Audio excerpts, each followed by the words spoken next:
Are we ready? Yep.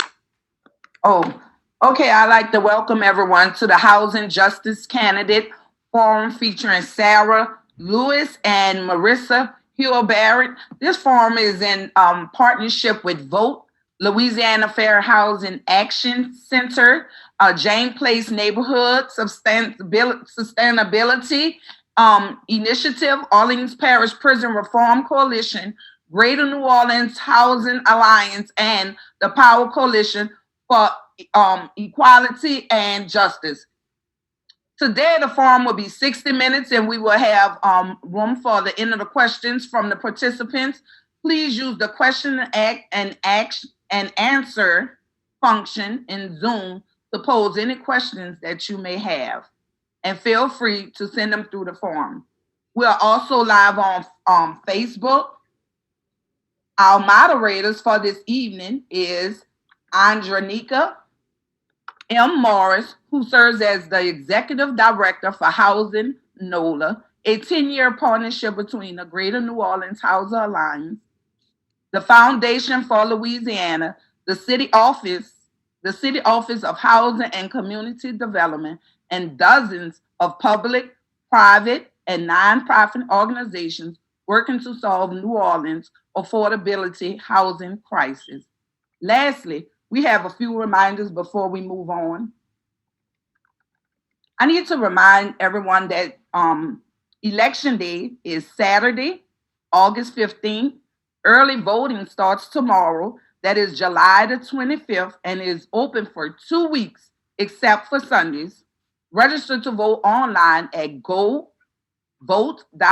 That's GEAUX, vote.com. Come up with a voting plan.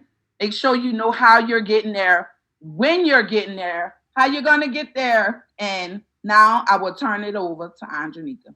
Thank you. Thank you, Nazika. Thank you so much. Good afternoon, everyone. Nazika did a great job of talking about Housing NOLA, and GNOHA is a C4 that is working to advocate and implement the Housing NOLA plan. And we have also issued a candidate scorecard, which we will be reissuing next Friday to talk about these two candidates in particular. This race is incredibly important because these candidates, if whoever's elected, will be ruling on evictions and a number of other things. But that's why the Greater New Orleans Housing Alliance and its various partners and a number of the partners who are co-sponsoring this forum care so much about it. The rules are pretty straightforward, ladies. We've done a coin toss to determine who's going to go first. And then each candidate will start with a 2-minute opening statement. And then at the end, you'll have 2 minutes to provide a closing statement. We've been advised that candidate Hutabarat might not make it to the end, and so she's let us know that up front. So we're going to let her do her 2 minutes of opening statements, and then we're going to go ahead and get started. We have questions that have already been asked, and we're going to hopefully, if we have time, try to get some questions in the chat as well. Get them to you guys, and then we're going to try to we're going to keep this on time and tight. We've got a timekeeper who will let each candidate know when their time is exhausted, and we're going to ask you guys to move in. I'd like to thank everyone who's here today. We just got a note that we have over 75 people who have signed into the Zoom, and probably hundreds more who are watching on Facebook Live. So this is really exciting, and we're glad to see people really interested in such an important race. So that we're going to go ahead and let you guys get into your opening statements. Candidate Hutabarat won the coin toss, so we're going to let her go ahead and get started, and then we'll take it to candidate Lewis. Thank you. Hey, everyone, and good afternoon. Thank you so much for having this forum. My name is Marissa Hutabarat, and I'm offering myself as candidate for First City Court Judge because this is the way that I want to serve the community we all love. I received my law degree from Loyola University, and after law school, I clerked for 3 judges, Judge Barry Allen, Civil District Court, Judge Belsom, and Judge Lombard on the 4th Circuit Court of Appeals. Working closely alongside these judges taught me the importance of transparent, efficient, and effective leadership. It also helped me to discover my passion to administer the law. I then began working on the other side of the bench as a civil litigation attorney, advocating for members of the public, and this gave me the perspective of those standing before a judge. I'm a member of the Orchid Society, where we serve as mentors to young women. I'm also a board member on the Council on Alcohol and Drug Abuse. I'm a proud recipient of the AFL-CIO endorsement, along with the endorsements of the Orleans Parish Democratic Executive Committee, the Independent Women's Organization, the Regular Democratic Organization, and most recently, the Forum for Equality.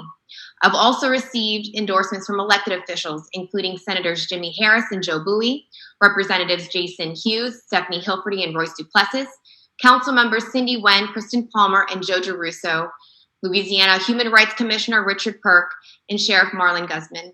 From a young age, my immigrant parents taught me the importance of education, hard work, and giving back to the community. And it is their example that has propelled me to where I am today. I had the compassion, the courage, and the commitment to serve our community well as judge of First City Court. The compassion to have citizens from all walks of life who come before the court feel welcomed, feel respected, and feel that their voices are being heard by a fair and impartial judge. The courage to apply my solid understanding of the law, and the commitment to work tirelessly to efficiently serve the public. I appreciate you for your time and consideration, and I would be honored to have your vote for me to serve you, your family, and our community as your next First City Court judge. And that's time. Hi, my name's Sara Lewis. I'm also running for First City Court Judge. Marissa, yours was just on the 2-minute mark. I hope I keep within my time as well. I graduated from Tulane Law School. During law school, I clerked for Judge Frederica Wicker on the Louisiana Fifth Circuit. I also did an externship in domestic violence with New Orleans Legal Aid, which is now Southeast Legal Services, under now Judge D'Souza before she became a judge. Since graduating from law school, I've been mainly in civil litigator. I practice in over 20 different parishes in the state of Louisiana. And I've also done federal criminal defense under the Criminal Justice Act panel, where private attorneys are hired to represent indigent defendants who cannot afford an attorney when the federal public defender is conflicted out for multi-defendant representation. I grew up speaking Italian fluently. My mom moved from Italy and my grandparents never learned to speak English, so I grew up translating on their behalf. I also speak Spanish, but while I probably won't use Italian in a courtroom, what it does teach you is that people can come from very different backgrounds, speak completely different languages, and yet they still deserve a place where they can be heard and respected and have their problems resolved. So First City Court is very important to our community. It handles claims, civil claims such as personal injury, contracts under $25,000, as well as what will be discussed here, which is evictions under $3,000. We, pre-COVID-19, had twice the national eviction rate in New Orleans. It's a serious problem. Additionally, most people represent themselves in this court. So what it means is we really need a judge who will be compassionate, who will be patient, who will allow people to explain what their stories are, who will apply the law fairly and impartially, and make sure that everybody feels they have a safe place to assert their rights. I've received in this election the endorsement of IWO, the Independent Women's Organization, the Alliance for Good Government, and the New Orleans Coalition, and also Anti-Gravity magazine. I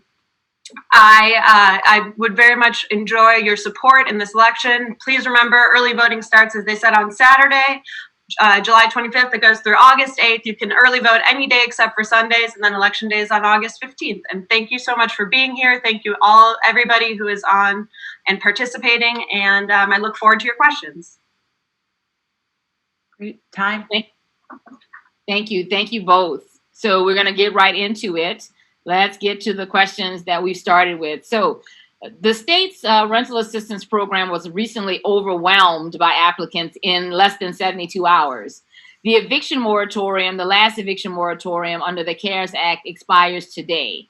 We are likely on the precipice of a housing crisis, on another housing crisis, on a worsening housing crisis.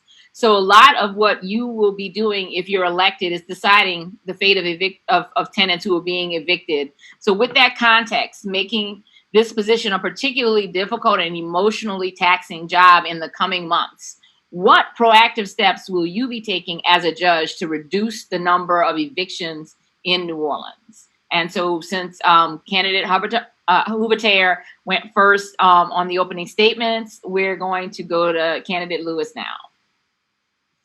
So I'm sorry, how much is our time for each of the questions? 2 minutes for each Okay. question. Okay, well, that is a very charged question. Has a lot that we could speak about. So, as you said, we had an eviction crisis prior to COVID-19, twice the national eviction rate, even higher in predominantly Black communities, where 1 in 4 people will face an eviction over the course of 3 years versus 1 in 24. The Jane's Place report that came out highlighted how this also adversely affects the majority of people who face an eviction are single Black women. So, as you said, the CARES Act expires today. So federally backed mortgages, the evictions will likely begin within a month, which is August 24th. And we already don't have any legislation on the state side prohibiting evictions at this time. So as a judge and as a judicial candidate, I cannot change what the law is. I cannot impose a moratorium. That would be something that would be required to be done by the legislature. So what can I do? As I said beforehand, even though I can't advocate for an attorney for someone who comes into the court, it is my duty and would be my duty as a judge to make sure that everybody who's there knows what their rights are, knows what the law is, has, oftentimes, I believe, Andres, actually, you told me the statistic that 17% of New Orleans households do not have access to the internet. Having something as simple as paper copies where people would know what forms that they need to use, what the statutes say, what the actual rules of an eviction are, to make sure that people would know if all of the procedures have been followed, and if they have not, permitting them to, having them be able to tell me what has or has not occurred. Additionally, a suggestion, and I'm not going to take credit for it, would be to hold eviction court in locations that are not just in First City Court. So, for example, in the lower 9th Ward or in New Orleans East, places where it's often difficult to access the courthouse. The Jane's Place report that I mentioned earlier stated that a lot of the cases that result in an eviction actually come because the party does not make it into the courthouse. So making it easier to access the courthouse for people allows them to explain to the judge if there are situations, if there are the facts that would allow, any sort of discretion to be used. So that would be another thing. Another thing that I would like to bring to First City. Okay. Someone did just call time, right? Yeah. She did. Thank you, though. So, candidate Hutabarat, I got it. We're gonna get it. Same question to you. What would you be doing as a judge to lessen the number of evictions in the city of New Orleans? So when people are facing an eviction, this is often the last chance for help. And I want to assist with helping to educate people, connect with them on their resources on the front end. And so with that being said, I have done some research with regards to seeing about whether law clinics and we have a number of different law schools that we have here that can probably see about having law clinics to open with just for housing. I have already done some research with regards to that. So with Loyola, Tulane, LSU, and Southern, potentially, I want to see if they can have them to work with some of these litigants beforehand to help them give the legal advice they may not otherwise get. And like I said, I've been researching the frameworks of law schools in the nation of their housing legal clinics to propose these to our law schools here. One of the frameworks that I've been researching is Harvard. Harvard Law actually has a housing legal clinic that is just for housing, and I really would like to see about implementing their framework and presenting it to, again, Loyola, Tulane, LSU, and Southern. Even though, LSU and Southern are farther away, potentially, during the summer months or otherwise, they can assist with the legal clinics and volunteer and do some pro bono work. And I would also like to see about getting some of our legal societies that we have here with lawyers to see if they would also do some volunteering with regards to that. And this is obviously before, if elected, before becoming a judge. And, as a judge, I will extend the utmost compassion to people from all walks of life who come before the court always, but especially during this time of the pandemic. And we have a pandemic and a crisis, and it's unthinkable that thousands and thousands of our neighbors and community members could be evicted through no fault of their own, but simply because the pandemic has prevented them from working.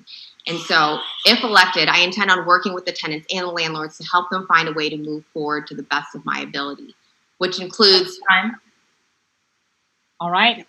Thank you so much, both of you, for those. So this question is going to go to candidate Hutabarat first, and then candidate Lewis is going to take it next. So second question, giving the warnings from public health experts about the dangers of people congregating in indoor spaces and the ongoing spate of canceling in-person events, do you believe First City Court is safe for litigants in the COVID era in terms of potentially exposing people to the virus? Please explain your answer and address how you think the court should be responding to this public threat. So again, that question is going to go to candidate Hutabarat first. Of course, COVID is a very huge health issue, and we want to make sure that our citizens are all safe to the best, are safe, period, safe and healthy. I would like to see, we need to ensure that the court is taking the proper precautions with sanitizing everything between litigants and otherwise. I know that there are a lot of self-represented litigants who may not have access to the internet and otherwise, so Zoom conferences or Zoom hearings may not be available to them. I am aware of that, and that is something we need to take into consideration. So with that being said, to ensure that the docket is spaced appropriately, to limit the amount of people who are either waiting in the hallways, who are in the courtroom, and making sure that everyone's taking the proper precautions with masks, sanitizing between, making sure that maybe, with the temperature checks and otherwise, we can move forward and ensure that First City Court does provide access to an equal access opportunity to justice for all litigants who may come before the court. I'm going to ensure, if elected, of course, that my staff is well educated with what needs to be done with regards to sanitizing, again, between everything, sanitizing between hearings, sanitizing at all costs, just like someone would do in, say, the waiting room of a doctor's office. Ensure that cases are staggered, like I said previously, just to make sure that people are getting their access to justice, but we're doing so in a safe manner. All right, so taking the question to candidate Lewis. Sarah? Yes, so as was mentioned beforehand, I would try to hold as many hearings as possible via Zoom. Of course, both parties have to agree to that. These are people's fundamental rights, housing, and if they want an in-person hearing, it would be, a judge cannot force it to be a Zoom hearing without both parties' consent. So to the extent that we could hold hearings via Zoom, and then as Marissa also said, when hearings are required to be in person.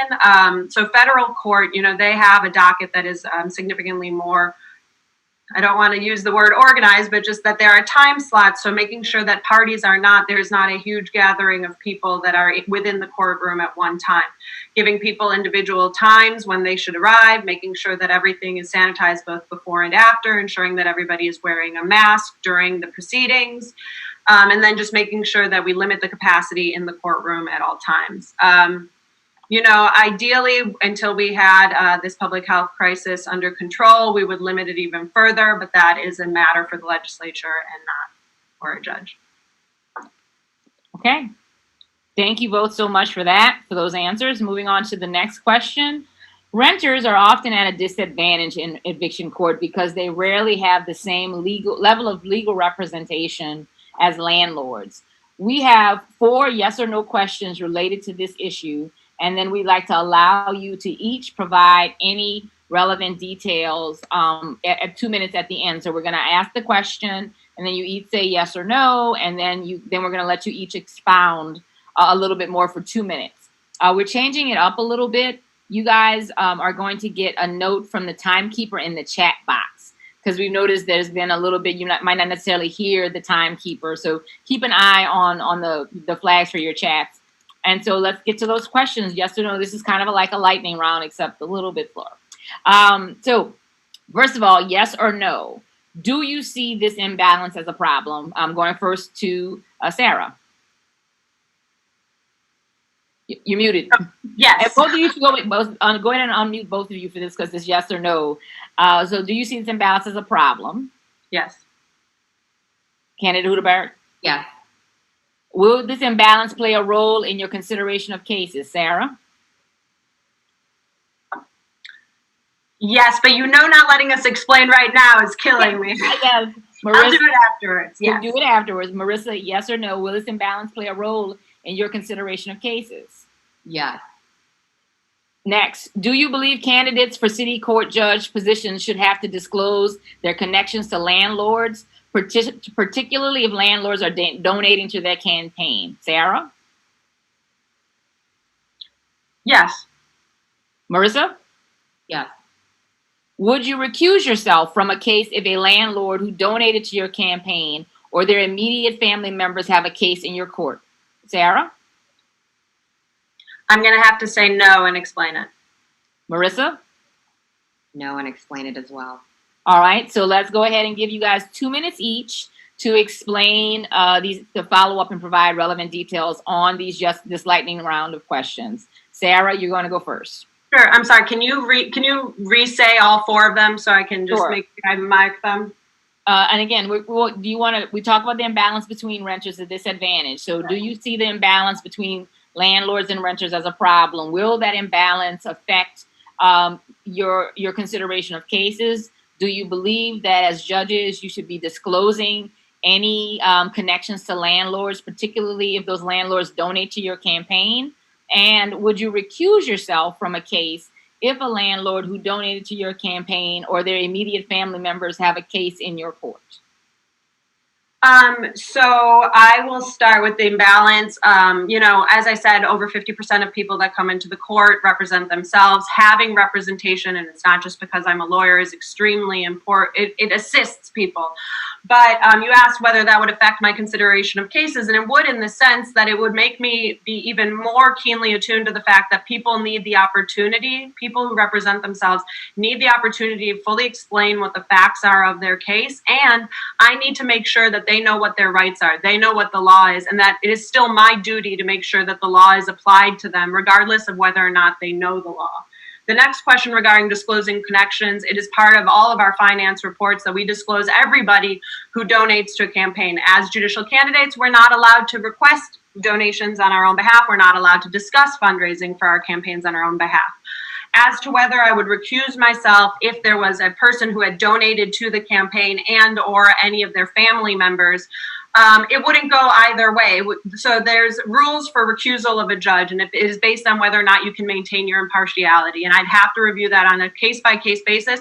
And there's renters who, I'm sure have donated to my campaign, as many as there are landlords, and it would be inefficient. It would be a miscarriage of justice for any party who had ever donated to a campaign or their family members to have a judge recuse themselves at all instances. But if my impartiality could either be questioned or if I myself would question it, I would have to recuse myself. All right, thank you. You're Marissa? welcome. Wait, muted, yep. Sorry. I wanted to be respectful and make sure that I wasn't making noise in the background. Okay, so the first question was whether or not there was an imbalance of renters to...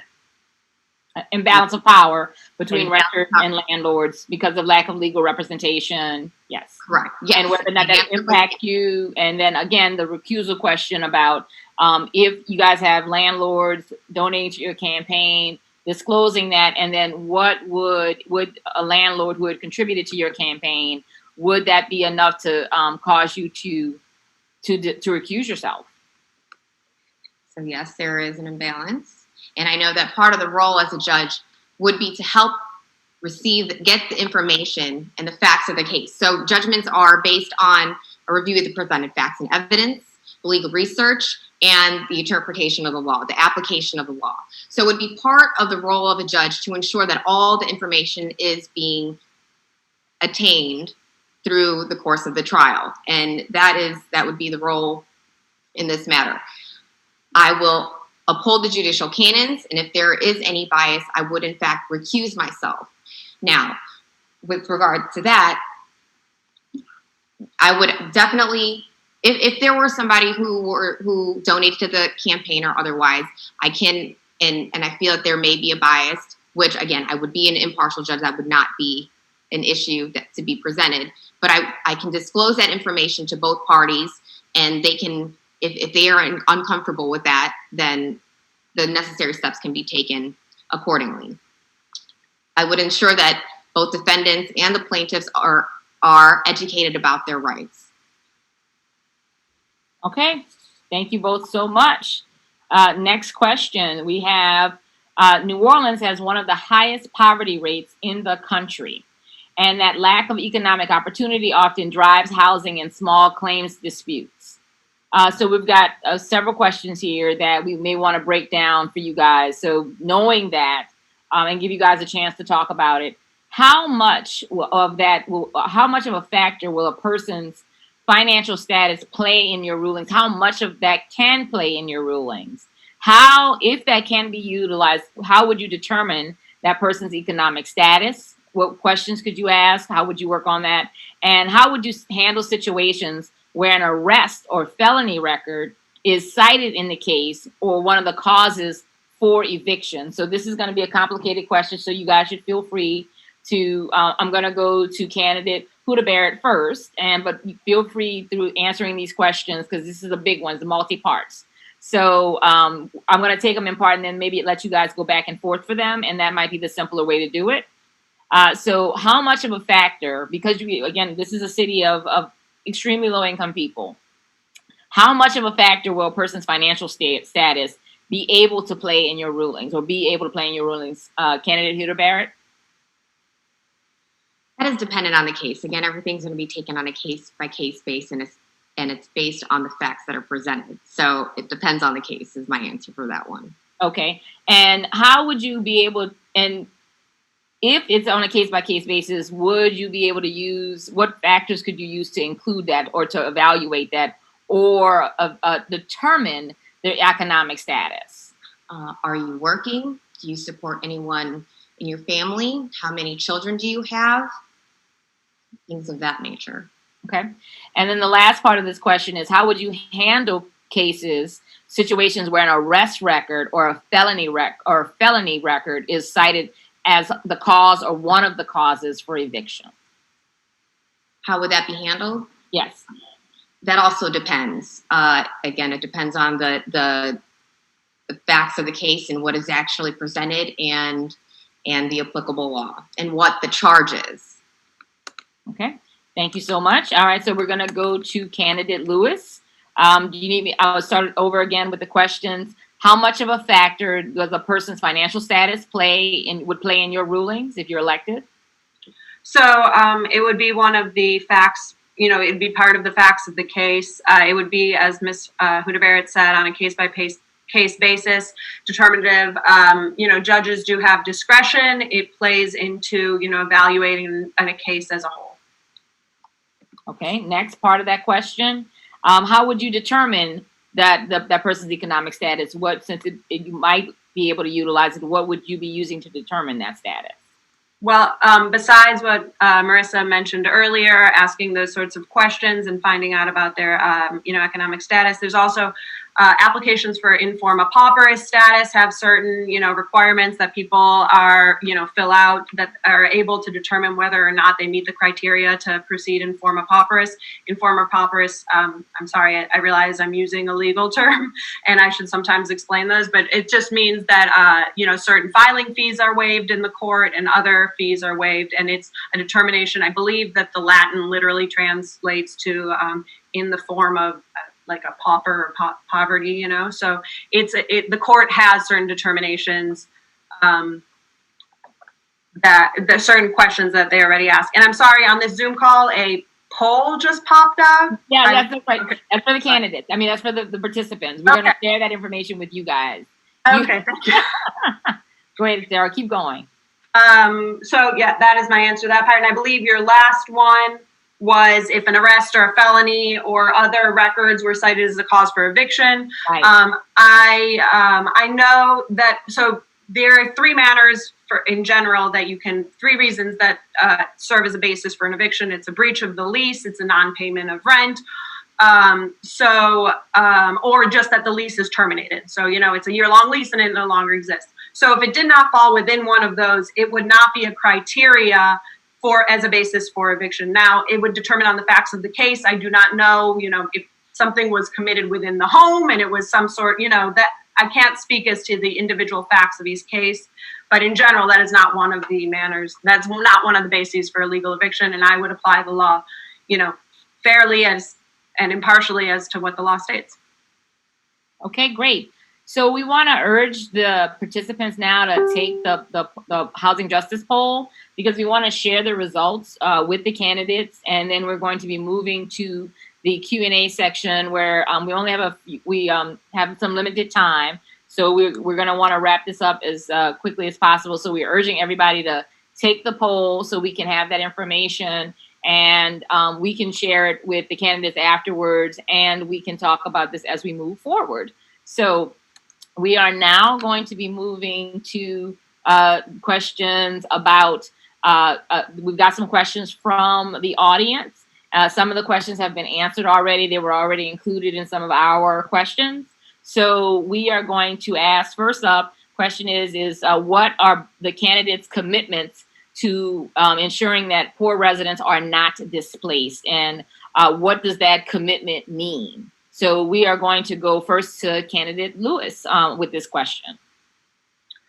So my commitment, I think that this I've answered somewhat in the past with my past responses, so I hope I'm not repeating myself, but it's a commitment to make sure that everybody knows what their rights are and what the rights that they can enforce are. Treating everybody who comes into the court with dignity, with respect, letting them have a chance to tell what their sides of the story. Use discretion when it is applicable and when it is possible. Of course, part of our separation of powers is that judges apply the law. We do not make the law. We cannot change the law. We apply the law fairly and impartially, regardless of who comes before us.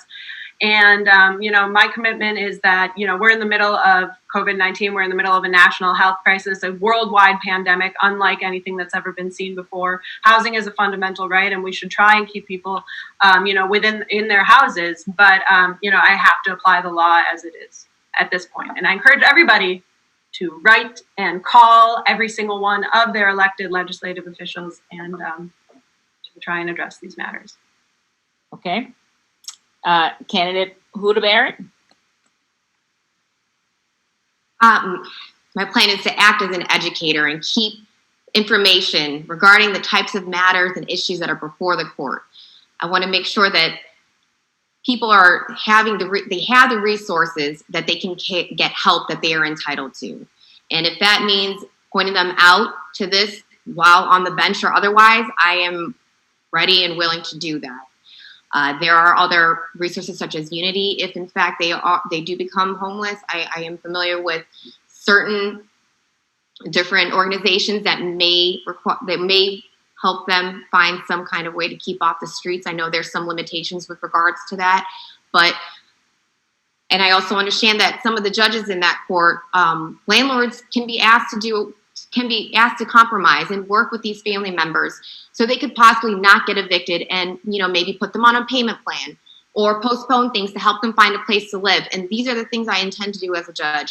I mentioned earlier, I intend on exploring how to bring down the law students from Loyola, Tulane, and LSU, Southern, to see if we can have them work with some of these litigants to help give them some legal advice they're not otherwise, going to get.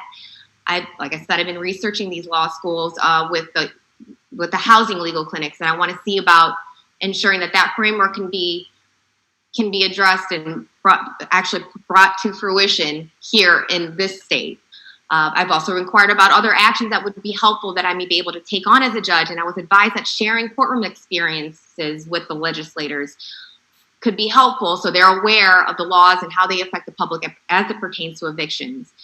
And this is important because our lawmakers write the laws, and it's the duty of a judge not to legislate, but to just apply the law as written. Like I said, ultimately, I want to assist to the best of my ability in providing possible resources to help litigants, both landlords and tenants, and make sure that, people are kept off the street. All right, great. So this is a quick question for both of you. And actually, I'm going to take moderator's privilege and actually just expound based on your answers. And it's a yes or no question first up. Have you been down to First City Court since they've reopened on June 15th to personally see the conditions and to understand what's happening? So candidate Hutabarat, you're first, and then candidate Lewis, yes or no? Have you been down personally? No, I have not. We've been living it. No, I have not. Candidate Lewis? No. And my moderator privileges, I'm going to ask you each why you haven't been down to see the conditions firsthand. Candidate Hutabarat? There's like limited entrance with regards to that at this time. And I'm also helping some elderly people as well. So I'm also wanting to limit exposure to COVID potentially. But yes, it's a necessary thing that needs to be done to actually go down there to see what's going on. But I have not yet been able to go there. All right. Candidate Lewis? I second what Marissa was saying, but also there is limited access to the courts. And also I want to make sure that people who need the access, who have matters that are before the judges, are the ones who have that access. Okay, great.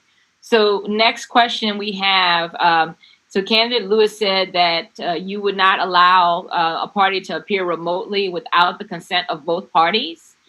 Can you explain that? If the principle of fairness if it's about the principle of fairness, then I think the candidate is not sufficiently addressing the power imbalance in eviction court, particularly from a disability rights perspective, where certain litigants need to have remote hearings. They'd like to hear you expand on that. And I was not speaking in the first person, I was reading the question. And so to give you a chance to go back, drill down a little bit more on this one. Sure. It's a requirement, I believe, from, I want to say it was a Louisiana Supreme Court order that required that both sides, if it is a hearing that is required to be in person, it was a requirement that if both parties conceded, it would require the consent of both parties. It's not a question necessarily, I guess it is a question of fairness, but it is a requirement from the Louisiana Supreme Court, because you don't want to have it that someone says, I need to be there in person, I need to present my evidence, I'm facing eviction, and have someone say, no, I'd rather do it from my office than go in. That is my response.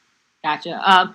Candidate Hutabarat, would you like to we'd like to give you a chance to respond to that question as well, even though it was asking candidate Lewis to refine her answer. We'd like to hear what you have to say about that as well. I completely agree with what she said, because currently under the local rules, there has to be an agreement between both parties. And so. Okay. Then pardon, that's all. Doctor, thank you both. Next question. Both of you have mentioned the fact that some of the challenges that have been lifted up are constrained by the law. So what local grassroots groups would you be able to work with moving forward about preventing evictions? And is it important to you to be proactive and to work with those kinds of groups? So I'm going to toss it to candidate Hutabarat first and then candidate Lewis. Absolutely. I've been working with First 72 Plus with regards to things of this nature. First 72 Plus, for those who are not familiar, assists formerly incarcerated persons through education, securing housing, stabilizing employment, and accessing health care. And within the past week or so, I've been able to assist with giving some guidance over the phone for matters such as child support, child custody, and petitions for divorce and things of that nature. So even with COVID still running rampant, there are ways to still assist with our local community groups and providing resources for legal assistance. And I intend on continuing that work. And candidate Lewis? And as we actually discussed, Ms. Morris, earlier today, I think it's my duty to make sure that I am apprised of what, not only what the law is, but what other avenues people in my court can use. So, for example, Southeast Legal Services provides legal services, working with Jane's Place, working with various other groups, understanding what is going on and different programs that are available. The United Way has a program that people can, people who hold mortgages can request mortgage assistance. So this would be an avenue that I could point litigants to. Also, you mentioned earlier, there was the state program that is at capacity right at this time. However, there's still, people can still sign up to be alerted when the program is back, and hopefully it will be back at some point, because it's only been funded about less than a third of the way. So just making sure that I keep myself educated and I read as much as possible about the different reports that are coming about the different avenues that people can take, because I consider that to be part of my duty as both as the judge, not only to make sure that the law is fairly applied, but that I can be an access to resources for the people who come before the court. All right. Thank you, guys. Thank you both so much. So I think, I'm checking with our coordinators here. So yeah, we don't have any other questions that haven't already been answered. So we do have the results of our poll that we want to go over really quickly for everybody so everyone knows what's going on. Is 59% of the respondents said that they're dealing with housing insecurity. 84% have had a hearing in New Orleans City Court, and 65% plan on voting in the upcoming election. So you guys have been talking to your constituents today, to the voters who are going to elect you and the voters who you're going to impact. So we want to give everybody the chance to, since we have to wrap up a little early and we don't have any other questions that haven't already been asked, we want to make sure that we go ahead and let you guys do your closing statements. And Sarah, if you're okay, because it should be you going first. But since Marissa has to leave, can we let her go first and then you can close us out? I would be totally all right with that. Go right ahead, Marissa. Thank you so much, Sarah. I really appreciate you. Okay, again. So thank you again so much for having this forum and giving us a chance to introduce ourselves. And I just want to say, before going into private practice, I held 3 highly sought out judicial clerkship positions that allowed me to understand the power of a judge when presiding over cases. And as a judge, what you need is the desire and the compassion to help people. And that's who I am. And that is just who I've been my entire career. As a judge, I will extend the utmost compassion to people from all walks of life who come before the court, always, but especially during the time of this pandemic. And if elected, I will work with the tenants and the landlords to the best of my ability to help them find a way to move forward. I want to make sure that our court system has a more efficient process and works better for those who are too often denied access to justice. I have a deep understanding of the hard work and the long hours required of a judge and their judicial staff to efficiently serve the public. And I'm ready, I'm willing to put in the work, and I'm committed to do so. I intend on accommodating litigants to have their day in court, even if it's outside the listed hours of 9 to 4. I will ensure that my respect for litigants, their time, and their matters before the court is shown by being prepared and punctual daily. I believe that everyone deserves their day in court, and if I'm your judge, you can be sure that day will be handled with dignity and respect. Again, my name is Marissa Hutabarat. I'd be honored to have your vote. I appreciate your time and consideration, and please stay safe.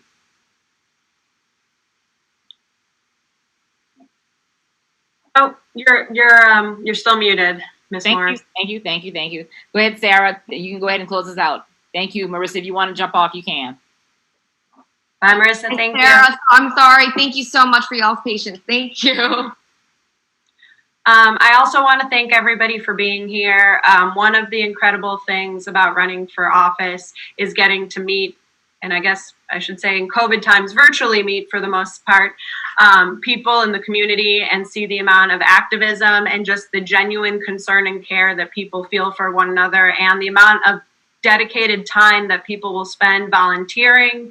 And everyone who's on this, all the participants, I mean, this is part of our civic duty, making sure that we know who we are electing. I was just speaking with somebody about how, we're going to do a panel with a younger audience to just explain to them what civil court is, because so many people don't even, or first city court, so many people don't even know what it does. And so having all of y'all engaged and caring about this, especially in this time, it's extremely important court, not just because I'm running for it. We live in a city that has one of the highest poverty rates. We live in a city where the majority of people live paycheck to paycheck. This court is where the majority of people will find themselves for a civil matter. This is probably the first place that they will find themselves trying to access justice. This, not just because I'm a lawyer, but I truly believe that for our justice system to work, we need to make people feel safe, that when they go somewhere, they are going to have a fair chance, that they are going to be heard, that they are going to be respected, and that ultimately they will have their problem resolved in accordance with what the law is. I love being a lawyer. I know that sounds weird, and I'm not supposed to say that in front of non-lawyers, but I enjoy every day getting to go and help people solve their problems. And as a first city court judge, I would, be honored if on August 15th you could vote and allow me to continue serving the public, to be a person who makes people feel like when they enter the courtroom that they have a place where they are safe and they have their problems listened to. So on that, again, a huge thank you. Please go vote. Encourage your friends to go vote, not just this election and every election. Everybody's vote matters. Thank you. All right. Thank you, guys. Thank you both so much. Thank you and for sticking through it with us to the end, Sarah. We appreciate it. So we want to go ahead and remind everybody how important this is to get out and vote.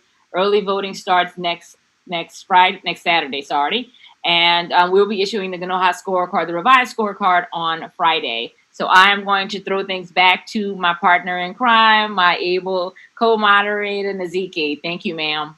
Thank you again for having me again. I stand here representing both, that is the voices of the experience. Our organization is ran and was actually organized by formerly incarcerated folks. So we're here just out in the community, and we want the candidate that will care about the people. Our mission is to dedicate ourselves to change, to dedicate ourselves and to build power, to engage and connect, to focus on employment rights, housing, medical rights, voting rights. The candidate that we choose should be one that should be available, that care about people in poverty. I myself, and I'm going to speak for myself, have been greatly impacted by the criminal justice system. A lot of the issues that you addressed on today, you and the other candidate, is near and dear to me. I do have relatives and friends and others that have been greatly impacted. They are living paycheck to paycheck, that you mentioned, and we want to choose someone that care about the people. Of course, both mission is to stop mass incarceration, so all of that play a part. And we really just appreciate you. I can say I also appreciate you being here and available with us here on today. And now it's just time for action. It's time for action. We're looking for action. And this is what we do. We stand and demand change. Here's what you can do. Early voting starts tomorrow and runs through August the 8th. Remember, not Sundays. There are no Sundays. So the last day to register to vote is online. Is tomorrow. Election day is August the 15th. Mark your calendars, put it down, jot it down. We need to keep putting pressure on Congress within the next federal stimulus bill. Take action. You want to take action, you need to visit www.powercoalition.org, and that's /Save Louisiana. OPP-RC week-long letter writing campaign to the federal judge to stop phase 3 jail expansion. Make sure you're on that. That starts July the 30th. So we're going to follow OPP-RC to learn more. That information could be at www.facebook.com. So you want to go /OPP-RC NOLA. You need to take action. The 2020 census, make sure you are filling that out. That's www.my2020census.gov. Again, I thank you for being here. I thank both candidates, Melissa, who is not here with us, Sara Lewis. Thank you again. Thank you. And thanks to everyone. Have a great weekend. And remember, you need to get out and vote. Thank you. Thank you again, Andrea.